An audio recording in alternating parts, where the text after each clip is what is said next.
So we got a question here, and I think as we get in this question, I think it's good to remember that we're talking here in the context of you guys go to a Christian school.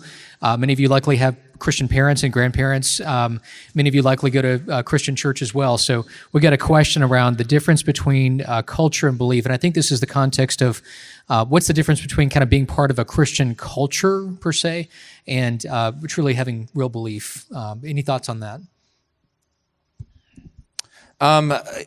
So a culture is a system of values and behaviors that exist in a group of people. So there's a culture in this school. There's a culture at this church we're in today. There's a culture in the society we live in. There's cultures within teams that work together. So culture is just those values, those norms, those behaviors, those patterns that exist within groups.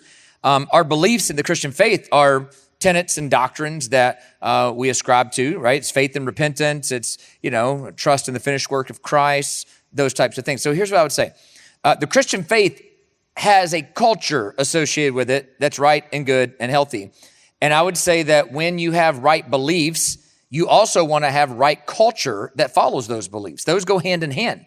I would argue this. You can have right beliefs and have a culture that undermines those beliefs. A lot of churches have that. They have right confessional documents, and they have terrible church cultures. And sometimes they unsay practically in their church culture what they officially say in their church doctrine. So I think it's important for you to understand culture itself is not a bad thing. It's just what kind of culture is it? You live in a culture that values self-reliance, living out your feelings. You live in a culture that is trying to disciple you.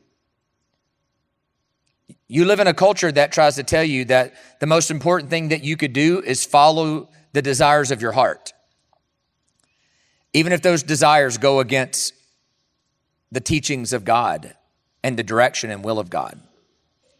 So what you need to realize is that the way you live your life shouldn't be based on what the culture you're doing is. The culture you're in ought to always be measured against what does God say. That's the starting point. What does God say? And then live in accordance with that. And hopefully you'll develop a culture of people around wanting to live that way. But you're going to live in a culture that doesn't live that way as well, which is going to confront you with who are you going to live to please, God or your buddies? God or the culture? That's going to be the problem you face. We probably got time for a few more. Let's keep going.